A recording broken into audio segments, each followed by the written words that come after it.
అగ్నిపరీక్ష నాకు అంతగా ఎక్కలేదు. అసలు పాపము అంతమందికి గ్రీన్ ఇచ్చి లోపలికి పంపిస్తారని చెప్పి వాళ్ళు ఎంత ఆనందపడుంటారు. అలాంటి వాళ్ళని మీరు కొంచెం ముందుకు రండి అని చెప్పని వెనకాల వాళ్ళని సానబెడతాము, బాగా బయటకొస్తారు, మిమ్మల్ని సానబెట్టము, మీరు ఎక్కడి నుంచి పోండి, మీ జర్నీ ఇక్కడితో ఎండ్ అయిపోయింది అని చెప్పడము చాలా బాధేస్తుంది. అలాంటప్పుడు వాళ్ళకి రెట్టించుంటేనే పోయిండేది కదా. అలా రెడ్ ఇవ్వకుండా వాళ్ళకి గ్రీన్ ఇస్తే వాళ్ళ హోపులు పెంచి వాళ్ళని తీసేయడం అయితే మరి ఘోరం అనిపించింది. అసలు అభిజ్ఞ బాగానే మాట్లాడింది కదా, ఆ అమ్మాయి నుంచి ఉంచొచ్చు కదా, ఆ అమ్మాయిని కూడా తీసేసినారు. సరే, ఇంకా ఈ రోజు అయితే ఫస్ట్ జోష్న అమ్మాయి అయితే వచ్చింది. ఆ అమ్మాయి అయితే బాగుంది, మంచి బైక్ అనమాట. అలాగే నాకు ఆ అమ్మాయి చెప్పిన దాంట్లో ఒక్కటి బాగా మనసుకి టచ్ చేసింది. అబ్బా, నేను మా నాన్న వాయిస్ అయితే నేను మర్చిపోతా ఉన్నాను, ఫోటో పెట్టుకొని చూసుకుంటా ఉన్నాను కానీ వాయిస్ ని మర్చిపోతానని చెప్పింది కదా. లిటరలీ నాకైతే కళ్ళలోంచి నీళ్లు తిరిగాయి. నేను కూడా మా నాన్న వాయిస్ నేను కూడా మర్చిపోయాను.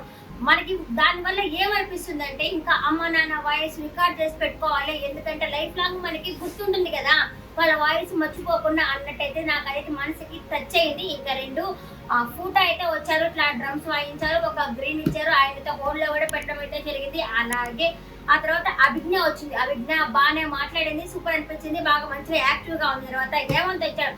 ఆ హేమంత్ లో ఏదో రకదో స్టోరీ ఉన్నట్టే అనిపించింది. ఆయన సెలెక్ట్ చేస్తున్నారు.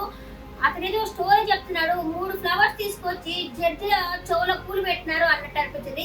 ఆయన కథ అంతగా ఎక్కలేదు. ఇంకా ప్రియాంక వచ్చింది. ప్రియాంక లాస్ట్ అనుకుంటే వాడిని సెలెక్ట్ చేసింది.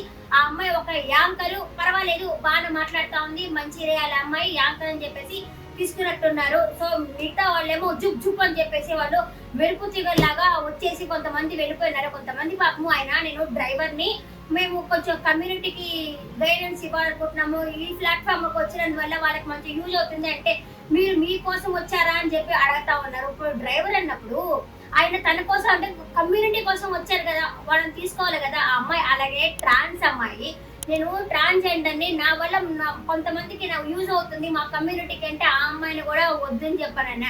మిగతా కొంతమందిని ఏమంటే మేము మా నాయన కోసం వచ్చాను అని చెప్పినా తీసుకుంటామంటారు. కొంతమంది మా నాయన కోసం వచ్చాము అని చెప్తే ఏవే నువ్వేది మీ నాయన కోసం వచ్చేది పో ఇక్కడ నుంచి అని చెప్పంటారేమో. కొంతమందిని చూస్తే కొట్టబుద్ధి అవుతుంది, కొంతమందిని చూస్తే పెట్టబుద్ధి అవుతుంది. దీన్ని బట్టి నాకు ఒకటే అర్థమైంది, యజ్ఞ పరిషత్ షో వేస్ట్ అనేసి.